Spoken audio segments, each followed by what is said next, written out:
Salut les gens qui font de la photo. Aujourd'hui, on va parler un petit peu plus technique et plus particulièrement de pourquoi les fabricants font des petites annotations sur vos objectifs.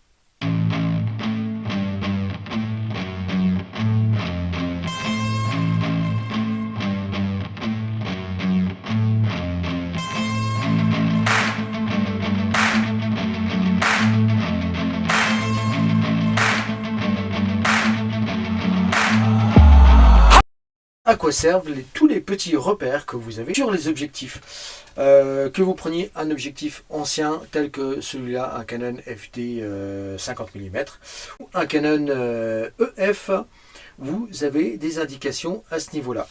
Alors, pour faciliter la chose, on va prendre le Canon FD puisque il y a beaucoup plus d'inscriptions dessus. Alors, ces inscriptions ne sont pas là uniquement pour faire joli, hein, malgré que c'est assez sympathique à regarder, et c'est très bien fait, elles ne sont pas là du tout pour faire joli.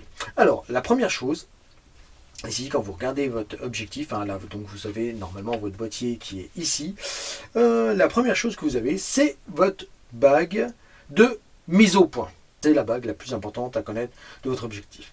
Alors, sur cette bague, vous avez deux types de graduation. Alors là, vous voyez ici une qui est en orange et qui correspond au mètre, et l'autre qui est marquée FT, ça correspond à des foot, c'est des pieds en fait, c'est une mesure anglaise.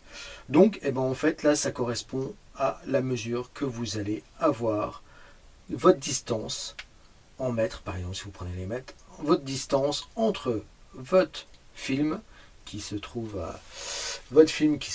ici et la distance du sujet. Donc là, vous savez à quelle distance vous faites la mise au point. C'est uniquement pour faire la mise au point. La deuxième bague qui pivote ici, c'est votre bague de diaphragme. Donc, lorsque vous la faites tourner, là on a un objectif qui ouvre à 1.4 jusqu'à f16. Donc, si vous regardez, lorsque vous la faites tourner, eh ben, vous voyez, hop, votre diaphragme se ferme. Donc là, vous pouvez savoir à quelle fermeture de diaphragme vous avez mis pour vos réglages. Et les dernières écritures qui sont à l'intérieur, qui sont ici, eh ben, c'est la corrélation entre votre distance de mise au point et votre fermeture de diaphragme.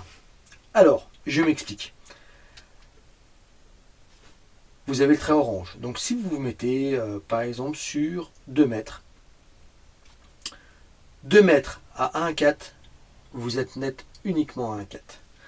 En revanche, si vous vous mettez à f16, eh ben, votre zone de netteté sera comprise entre 1,5 et 3 mètres. Et ça, il faut le retenir impérativement. Donc, là, ici, c'est ce que l'on appelle la profondeur de champ. Et oui, donc voilà. Et maintenant, vous savez pertinemment régler votre profondeur de champ en maîtrisant les deux bagues qui sont là.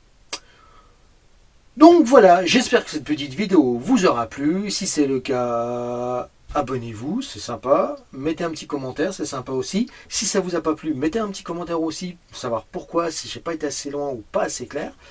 Et puis, sur ce, je vous dis... allez faire de la photographie. Allez, à la prochaine. Salut!